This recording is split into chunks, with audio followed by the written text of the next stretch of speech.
The number one thing in real estate, number one thing in any business is work ethic. Say that one more time. The number one factor for success in real estate, probably any business, is work ethic. You have to show up every day. Yep. You got to treat it like a business.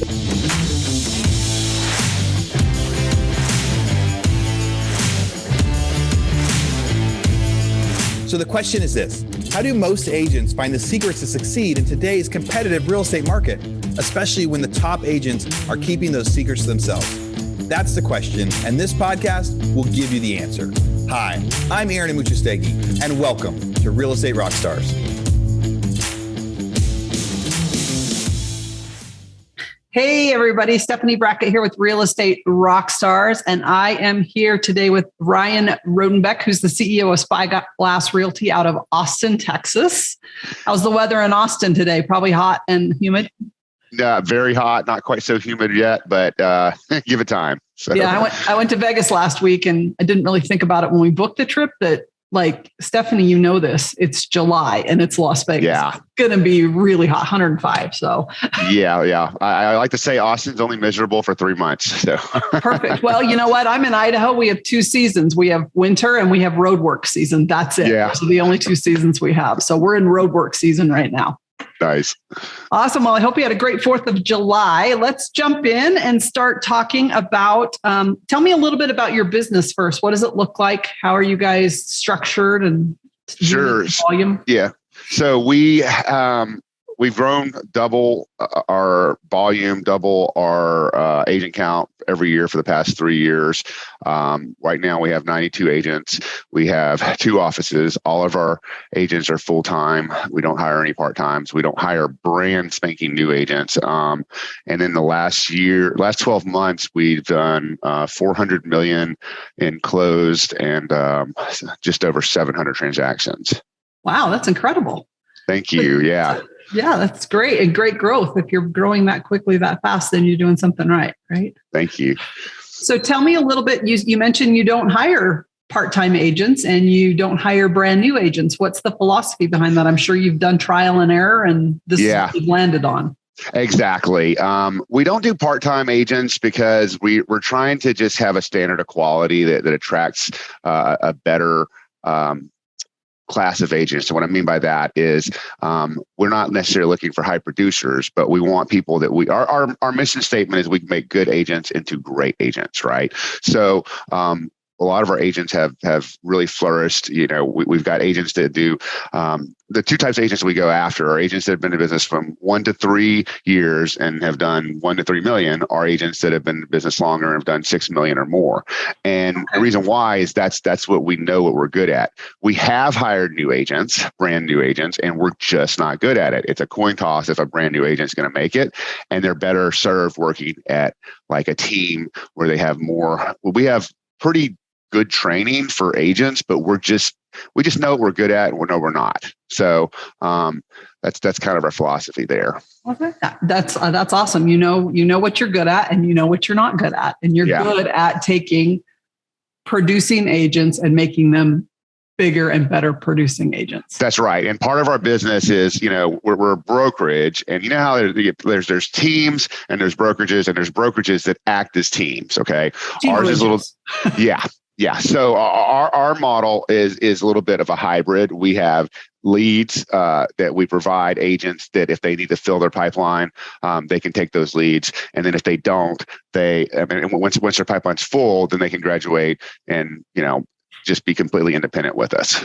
Okay. What do you attribute your success in the massive growth you've seen in the past 3 years? What do you attribute that success to? So I've got a really good leadership team. This is not the Ryan Rodenbeck show. I've got a sales manager who helps me with training, actually does all the training, and an operations manager. We provide a lot of systems, training, and tools for our agents, and we really work on our culture. We have a high level in-person meeting once a month that we cover, topics like shifting markets or how to handle multiple offer situations. We also have accountability groups that we do every 6 weeks. We run an accountability group and take a little 2-week break and do another accountability group. Sharpen your skills every 2 weeks. That is not, it's voluntary if they want to go through. The agents that are on the leads, though, we have a huddle once a week where we go over market conditions, and then we get talking about leads, and we ask the agents that if they're not on leads, they can jump in so they can get a pulse of the market every Tuesday. You kind of know what's going on with 50 or so agents. Oh, that's awesome. So you mentioned culture. Culture's a funny thing, right? Everybody has a culture. There's a spoken culture, and then there's an unspoken culture. Yeah. And how do you grow the culture, and what would you say the spoken culture of your team is? What is it that you guys are selling, or what is it that you're about? And then what do you think the underlying unspoken culture is that everybody just knows is there, but it's not something you talk about? Yeah. So it's interesting is we went through traction and rocket fuel and EOS. Okay, EOS. Yeah, love it. We had an EOS implementer for a year. And when people talk about their mission statement and core values, I remember I went to a class, a conference that Chris Lindahl, Chris Lindahl, he was giving. Yep. Yeah, and he was like, I bet none of you can name your mission statement and core values. And we had a mission statement and core values.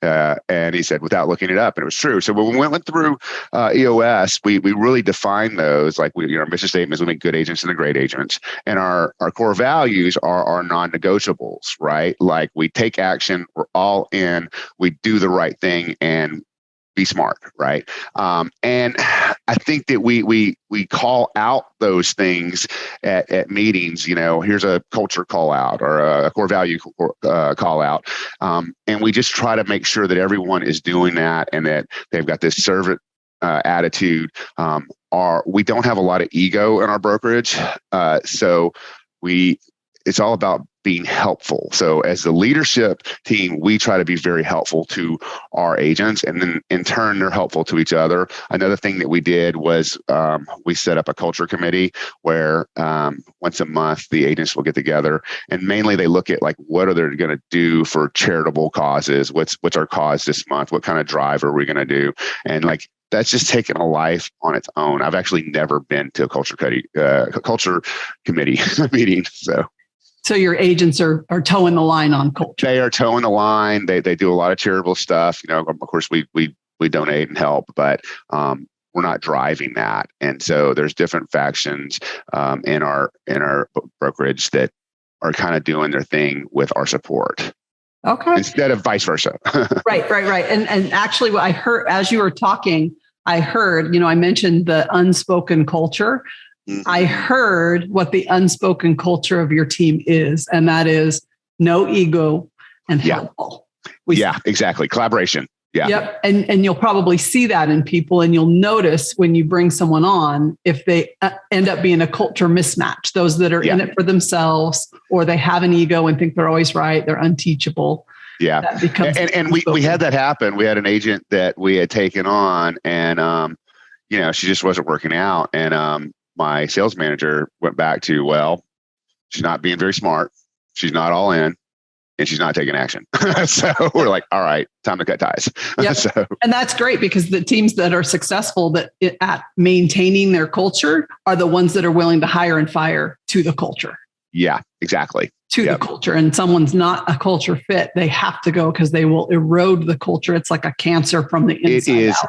It really is. And I've had it a couple times, but two in particular were just like really toxic. And it was such a relief. One was at one point was my highest producer, and I sent his license back, and it just, it's one of those things. It's hard to do, but once you do it, it's like such a relief. There was so much ego, and after the fact, you realize people were just thanking you, like, gosh, that guy was just such a jerk, So everybody talks about, I've heard so many people say that they're so afraid to make that they're choosing cash over culture, right? Yeah. I'm choosing the cash because, man, this guy's a producer, but he's eroding my culture. What was the kick in the pants that made you finally just say, I've got to cut ties with this person?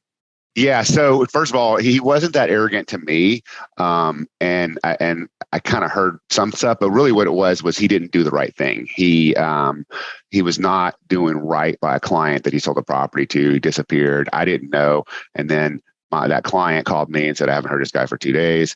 I left a message. He didn't return the call, and the next day I sent his license in. That was it. Wow. And you probably had people on your team thanking you for the next few weeks, which absolutely, which he didn't. Nobody wants to go out and like say what a jerk this person was, right? But once he's really gone, that's when things really come to light. But it went down to the core value. Didn't do the right thing. Gone. And you can't make that decision if you don't have the core values. That's right. Key. You didn't have, if someone's just a jerk and you're just like, well, they're just a jerk, but I can't do anything about it. It's hard to make that decision. But when you say, hey, these are our values, this is what we live by, and he's not meeting up to them, it makes a really easy decision to say, hey, you're just not meeting our core values. I can't have you working here. That's right. And it's why important, like we focus on onboarding so much. We use Trainwheel for onboarding. And we have, we revisit every 6 months. Like, is this still what we are? And we go through every little course. Here's our mission statement. Here's our core values. Here's what we believe. Here are the systems we use. An introductory video saying, we have a lot of videos. We store videos, but we're not reliant on videos. We want you to watch these videos. But if you ever have a reason to call, don't.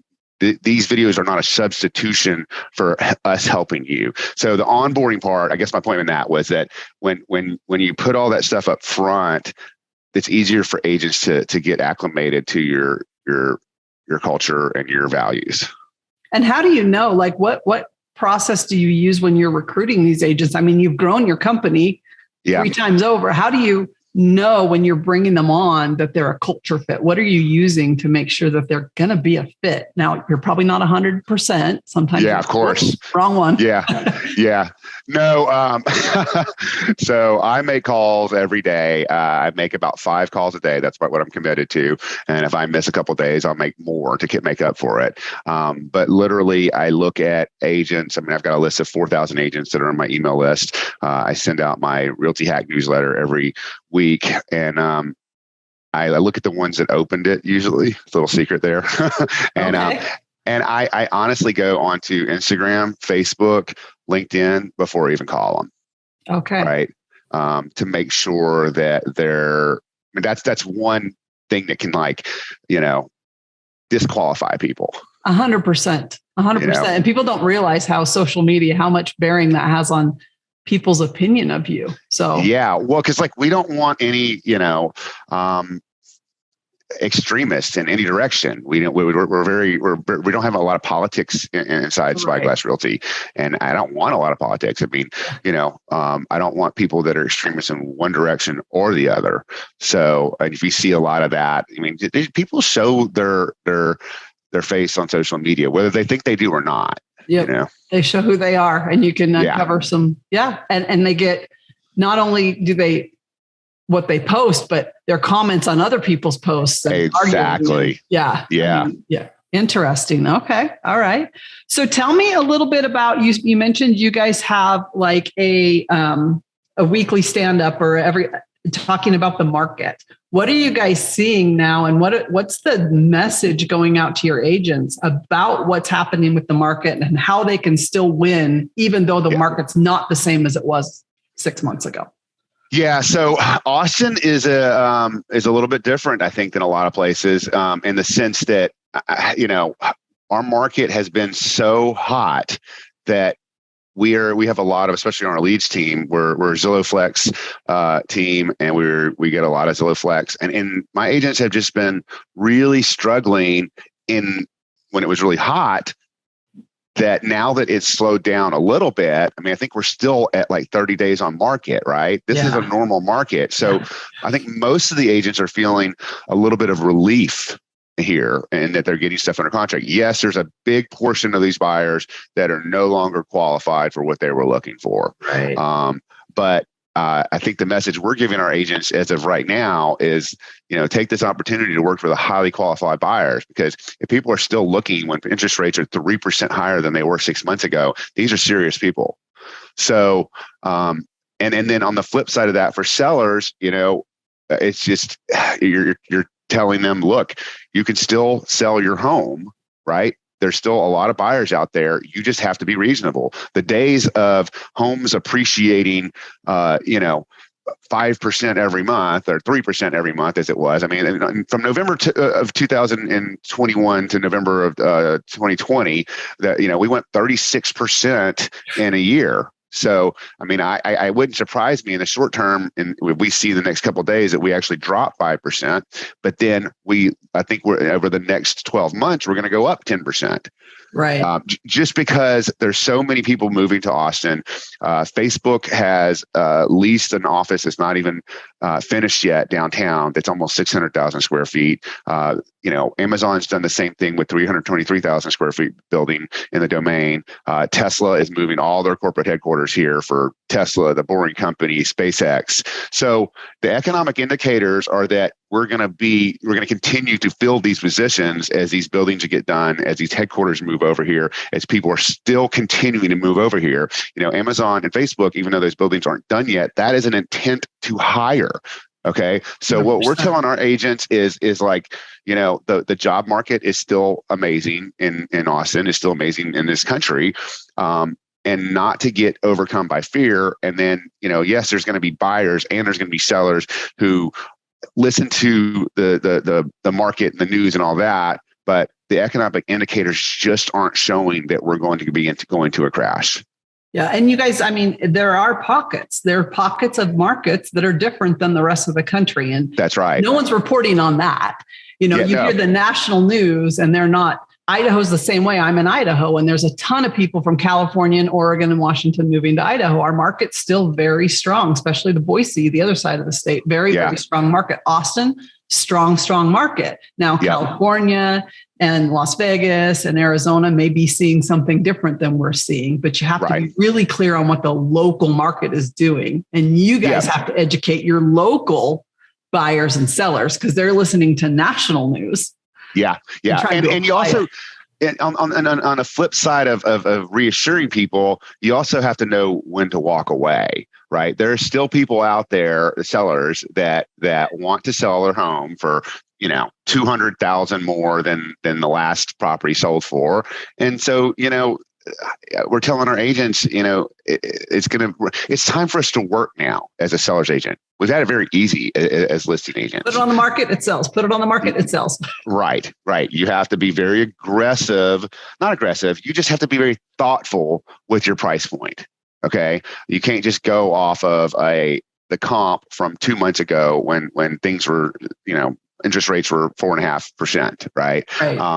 And you have to be armed with information when you're with those sellers. Like we have a printout of the national average of home selling average for the past 3 or 4 years, and then what the interest rates were and what the price of the mortgage are with those interest rates. The affordability, basically. It's talking about affordability. Yeah, a $360,000 home costs $700 more a month now than it did, in 2019 when interest rates were like 3%. Okay, so it's a big deal to people. It's a big deal. Yeah. So being able to show that to sellers as needed is going to help you. And then also, like I said, being able to walk away when that seller is still unreasonable. Because if they're that unreasonable and someone else takes it, sometimes it's better to be the second listing agent. Exactly. I mean, there's all the marketing expense. Listings are expensive.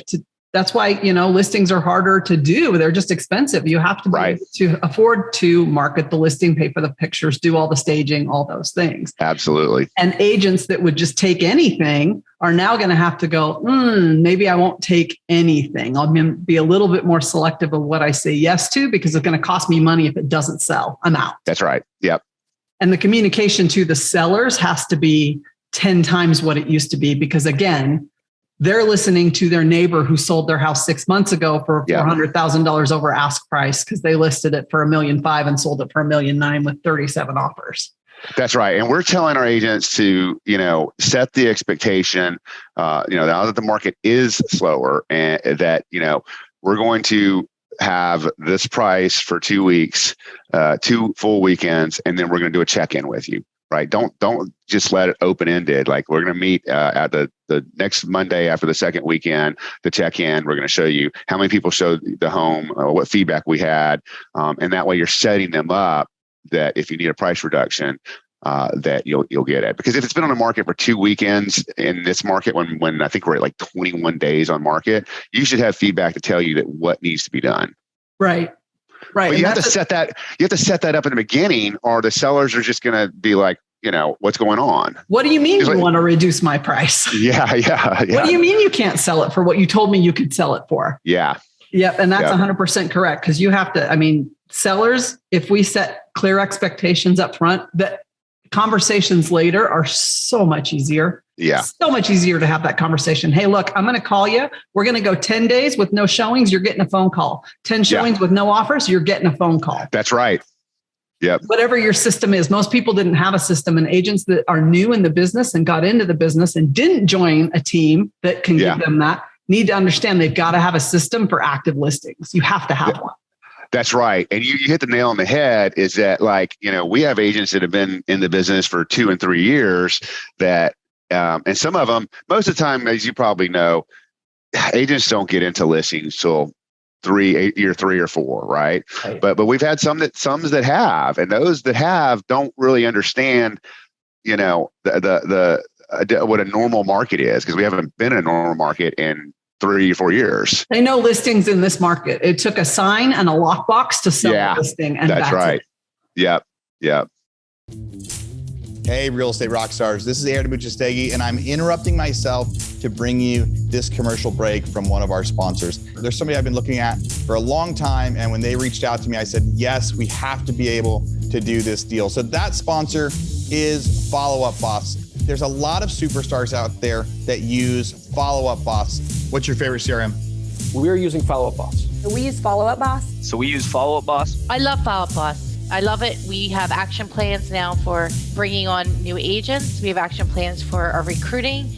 We call them action plans in Follow Up Boss, which will trigger tasks for the agents to do as far as calling. Follow Up Boss I like more for the integrations with everything, MailChimp, Call Action, all those different products. I will say we used Sync, and we switched from Sync to Follow Up Boss. Honestly, the greatest CRM I've ever used. I've used Brivity, Sync. I've looked at Boomtown, like Real Geeks, just a bunch of different ones. But me personally, I fell in love with FUB about like 7 months ago when I first started using it. I've used Boomtown. I've used Line Desk. I've used Conversion. And I think Follow Up Boss gives you the most integrations that are simple, and it gives you the best ability to go and integrate large things into one single solitary platform.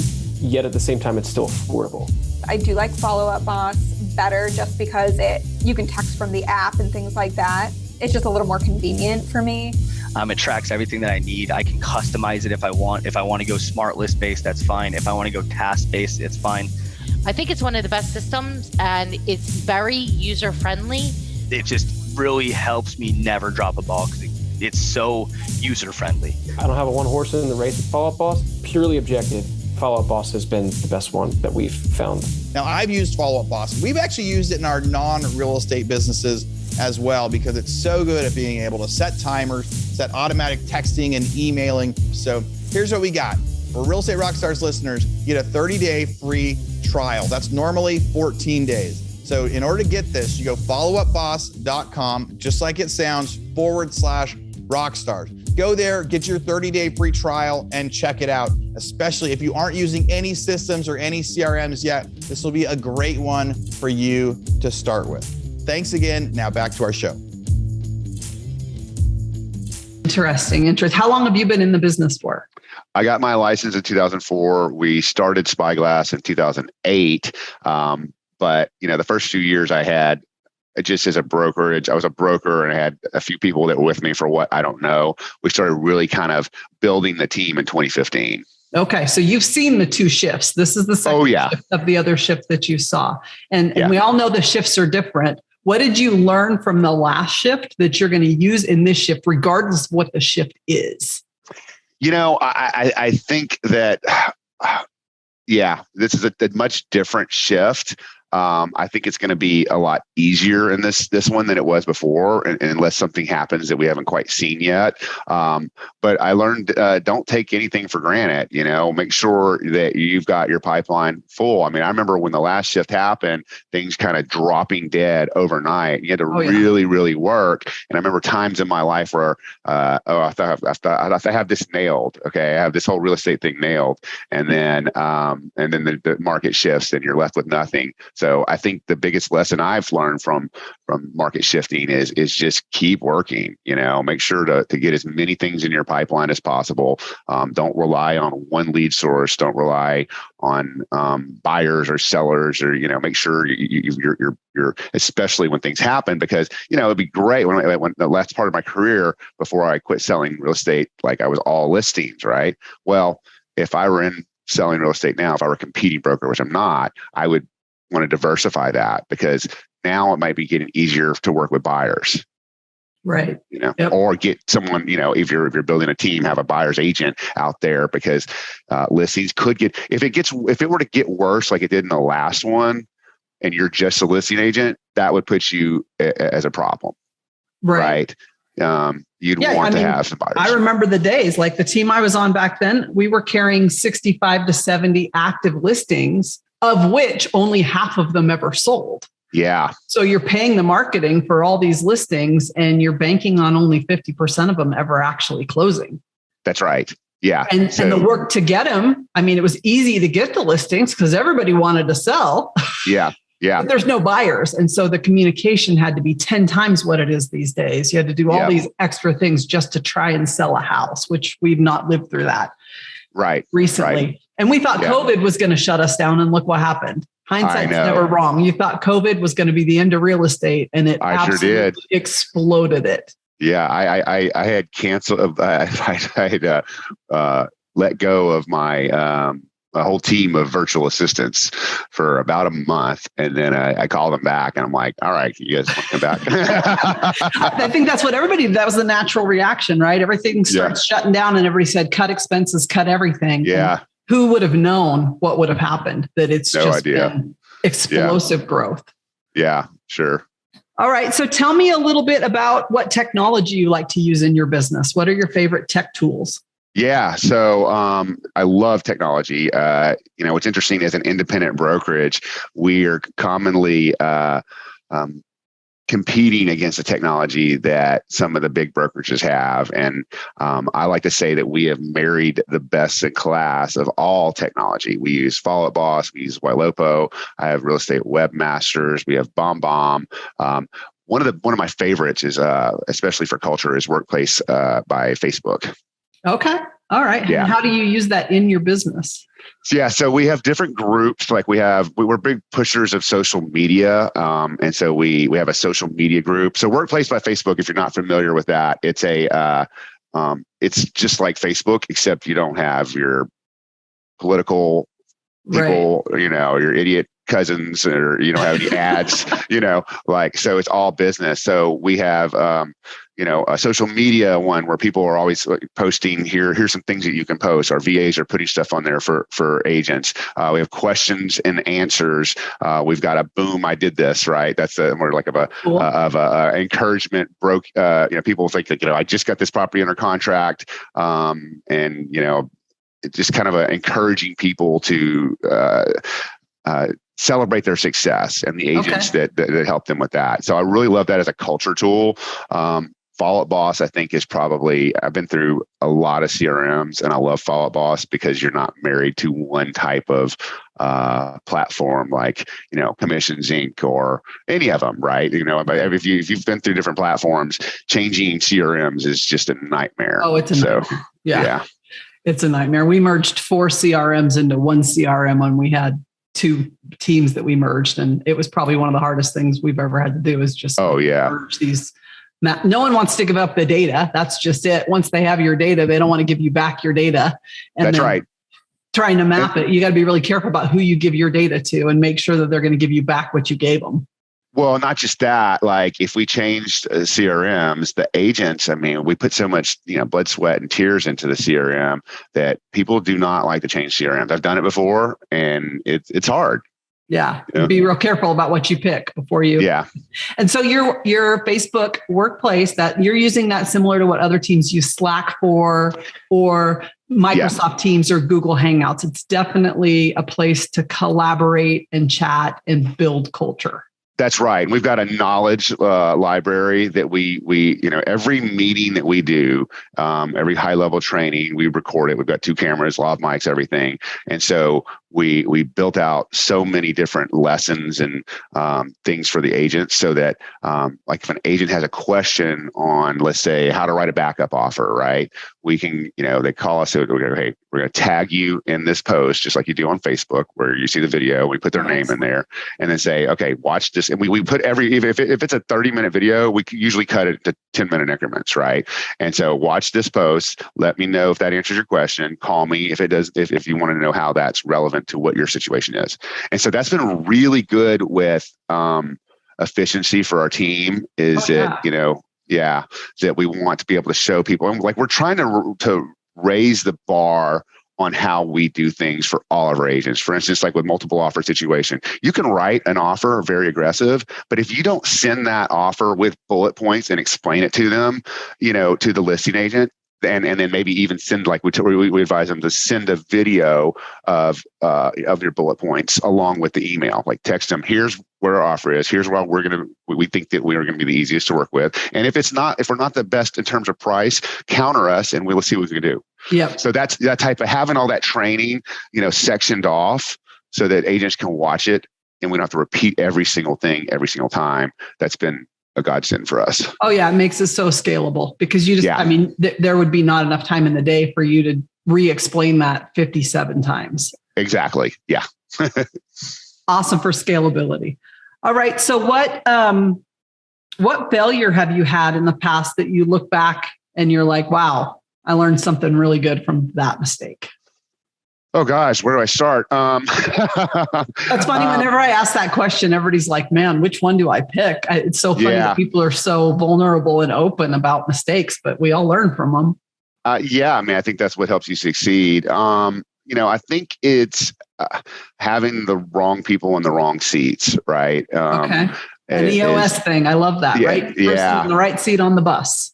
That's right. And trying to make something work when it's not, if an agent that is not working, that you've been putting a lot of time and energy with. That's probably the biggest one for me in the last couple of years is I have a hard time letting people go, believe it or not. And I need to do that faster. Okay. How did you shift your mindset to know that, man, I love these people. Me and the person don't have a problem. The person and the job really are the one that with the problem, and I gotta let him go. How were you able to shift your mindset around that? I just did it too many times in a row. Quite frankly, it took me longer to learn that lesson. And at some point, you got to look at yourself and say, how many times am I going to do this? Yeah, and then just say, okay. First of all, we're not going to hire brand new agents. But even if we're not hiring brand new agents, what'll happen is I might find an agent that's not a brand new agent that I think it has potential, and I know they fit all the filters that we put in, and it's still not working. So like we have an agent that's been with us for a year and a half, and things happen in their business. And there's always some kind of drama, right? Some kind of problem then that you can give an excuse for. So just I think making sure that if that encounters that you got to have your little rule book. Sometimes you have your own personal core values, right? That like I'm not going to make the same mistake again. Write it down, put it in front of you, like be strong. Be strong.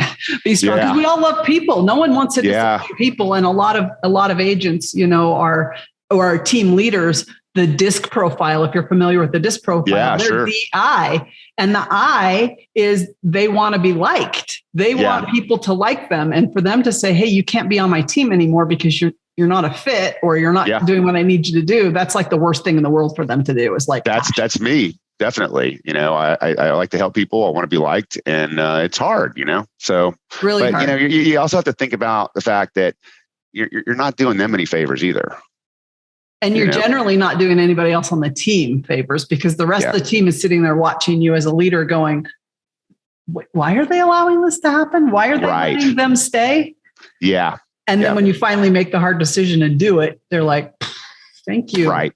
Yep. Thank you. Yep. So what did you learn from EOS about like putting people in the right seat on the bus? How did you determine, man, this person's a great culture fit, but they're in the wrong seat. Like they're just not, that's not their job. Yeah. Some of that came naturally. With EOS, you've got your organizational charts and, you what I found is that when you have the wrong person in the seat, that you've just got to have these uncomfortable, candid conversations about, okay, what do you want your position to be here? In this particular case, I didn't have to do that. This person who was amazing left, gave me 30-day notice and said, I'm going to do something else, right? Yeah. And help me fill that role. But it came because there was a lot of pressure on my part, like, what are we doing? Why are we still making the same mistakes? Right. I think it was a mutual realization that this person was not the right person in that seat. And I realized that, this person realized that, and we ended up, partying, phasing out. Yeah, parting ways in the best possible way either too. And this person went on to bigger and better things. And, it was definitely a good situation for everyone around. And the person that we got to fill that role was really amazing too. Yeah. And a lot of times that's what we do. We hang on to someone, but we're still trying to fit that square peg in that round hole. We're just like, we can make it fit. We can make it fit. Yeah. So for listeners that don't know, EOS stands for Entrepreneurial Operating System. It's based on the book Traction by Gino Wickman. And it's basically the operating system for a business. This is how you operate a business, just like iOS is the operating system for your phone. Yeah. EOS is the operating system for your business. The other book for they have, I guess a lot of it has to do with there's a visionary and there's an integrator. Yeah. The other book I like Rocket Fuel. I love that book much more. Traction is very hard for me to get through. Traction's the meat and potatoes and the step by step of how to do it. Yeah. Rocket Fuel is like, hey, this is the fun part. This is what you do. This is what I do. That's right. And since we started implementing it, we've gotten so nimble with our issues. I mean, we meet once a week for an hour and a half, and every single part of that meeting is time. Like, here's our check-in. Here's our quarterly rocks. For those that don't know, quarterly rocks are what you're trying to accomplish over the next 90 days. Here's the milestones that each person's going to do that owns that rock. And then when we get to our topics, like, it's just been, having that guideline, that system of how you're going to do business, I think is the best thing that's ever happened to me in my business at all. 100%. I agree. And I think that what happens with EOS is that you get clarity. 100% clear on everything. And Brene Brown always says, clear is kind, unclear is unkind. And that's true. If we aren't clear with our people, we're just not being kind. But EOS gives you the ability to be 100% clear. You know exactly who owns every piece of the business and what their deliverables are for their piece. Yeah. Including myself. I can tell. I mean, we've had, you rate the meeting sometime at the end of it. I'm like, I'm rating the meeting a 4 out of 6 because I didn't do my part. All right. So what advice would you give to agents that would help them survive any sort of a market and actually thrive in the market? What's your advice to agents to thrive regardless of what the market's doing? Because you can make money, right? We know you can make money in any real estate market. There's money to be made. Yeah. I think really being informed, like really, really informed about what the market's doing so that you can have talking points. The other thing that we try to teach our agents is be a resource for your clients and your potential clients. We put agents through a YouTube curriculum, a Reels curriculum, and we try to teach them to not put the stuff that we're telling them to put on social media is stuff that's educational. So if you're educated, okay, and then you're constantly educating any potential audience that you have, I think that's going to help you survive the ebbs and flows of real estate, right? Like, make sure you have a monthly newsletter that goes out. Make sure that you're educating people in that newsletter. We suggest people put in a video of like our we do a monthly newsletter for the agents where it has like the snapshots, but like we say, put in a video. It's like, here's what I'm seeing. You want to be the source of everything real estate news to your clients. So the more time you can put in, the more time people will appreciate you, and will think about you. You don't want them to think about someone else when it's time to buy or sell. So if you're constantly living the life of being an educator in an influencer fashion, then without the ego, without like, oh, how many homes did I sold? But like, here's what we're seeing. I think, education attracts people to you. So be that resource. I love that. Be an educator in an influencer fashion. Yeah. That's what people want, right? They want information. Mm-hmm. Everybody wants to know what's happening in the real estate industry. That topic has never been boring to anybody ever. They always want to know, is it a good time to buy? Is it a good time to sell? What are interest rates doing? Where can I invest? Everybody always wants to know that. So if you can provide that information and that value, eventually they're going to see you as the person to come back and be like, hey, by the way, I'm ready now.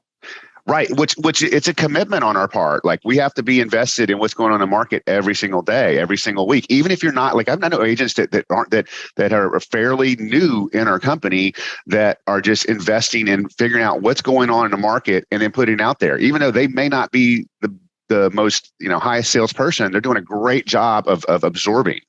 And then the number one thing in real estate, number one thing in business is work ethic. Say that one more time. The number one factor for success in real estate, probably any business, is work ethic. You have to show up every day. Yep. You got to treat it like a business. It's not, when on the team that I was on for many, many years, when we were interviewing, I didn't want people that said, well, I got my real estate license so I could enjoy my free time. Yeah. If you work hard enough, yes, that is the end result. But there's a lot of hard work that goes into it. It's not free time. It's more flexible than free. Yes. There's no free time. Like, your phone's ringing 24/7. Right. So I get it. That is 100% true. You have to have the work ethic. You have to be willing to put in the work and grit. They have to have grit. Like, you're going to get told no a lot. Yep. Absolutely. A lot. Yep. That's why I'm married. How many times did she say no before she said yes? Exactly. I love it. So how do you teach that? How do you teach agents that work ethic is what's going to win the game for them? I think we all talk about it in our culture, and they just see it. Like, they see everyone in our culture stepping up, especially in our leadership, where, show up early, go home late. Right. Now I've since the last year or so, especially since I stopped selling real estate, they might not see as much of it from me, but I'm always available. So, we talk about, we simply talk about work ethic a lot. Yeah. And that helps a lot. Yeah. It's funny. We had an agent on our team for quite some time. He was an amazing buyer's agent. He was from medical sales. That was his background. So knew how to sell. He was tired of traveling all over the country. So real estate was a natural progression for him. Got into real estate, and his first year sold like 65 buyers, year one. Wow. Second year, 90. And then just was consistent 90 for like 3-4 years. And all the other agents that we'd hire would say, well, I want to be like him. And I said, well, in order to be like him, you actually have to be like him. He's in the office every morning at 7:00. Yep. He's lead generating during lead gen time. He's following up with every single client. He, comes in a suit. If he's not on an appointment, he's in the office. If you want to be like him, then you actually have to be like him. You can't expect the results. And you have to talk about that too. I mean, you really have to talk about like what these person put into it. Like, we had a rookie last year that did, I don't know how many transactions, but like $13.2 million in her first year. Wow. Right. Well, I mean, this girl was working. Right. She was a worker. And you have to celebrate that. I love that. All right. So what advice would you give to new agents before we wrap up? What advice would you give to new agents just getting in this market? Yeah. Or just starting out? Yep. Yeah. Surround yourself with the right people. Okay. And especially if you're a new agent, which is hard because like we don't take new agents, but I have this conversation 3 times a week sometimes. Make sure that you have that you join the right company, and that right company has systems, it's got training, and it has leads, which is the most important thing. 73% of all licensees terminate their license within 5 years. And I think 50% of that is because they chose the wrong company to be with. Make sure that you've got training systems and leads, because if you don't have leads, you don't have anything. I love that. That's great advice. Training, systems, leads. Super easy to execute. Those are the questions you need to ask. What does your training look like? What do your systems look like? Where are you getting your leads and how many are there? Yeah. And you can be successful. I love it. That's right. Well, thank you so much for your time. Any last words of advice before we break? No, not really. I think that we covered everything. Thank you so much for having me on your podcast. Thanks, Ryan. Appreciate it. All right, real estate rock stars. This is Aaron Amuchastegui jumping in again to thank you for listening to the show. Hopefully you guys loved listening to that one. And I want to make sure that you know about all of the extra resources that we have. And also, we need your help. They say podcasts are free. You get to listen to podcasts for free. But what is the cost of that podcast? I would say if I could beg you to pay anything for that podcast, I would say the cost of the podcast is going and giving a review.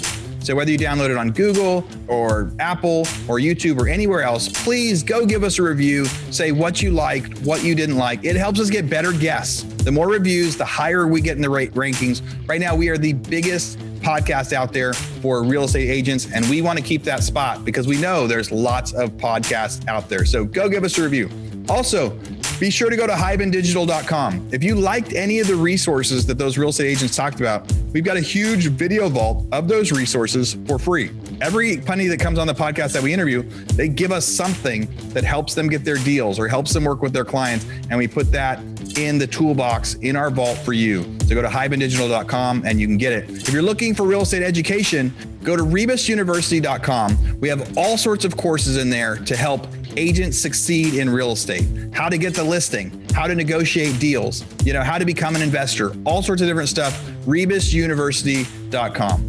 And if you want to chat with me, go find me on Instagram. And if you come find me on Instagram, you can send me messages. Tell me what you want to hear. Tell me what you liked, what you didn't like. We try to put a bunch of content out there too. You can find me in 2 different places. It's at rerockstars.com for our Real Estate Rockstars page, or at aaronamuchastegui.com for my personal Instagram page, where I can chat with you about all sorts of different things. Thanks for listening. We'll see you again soon.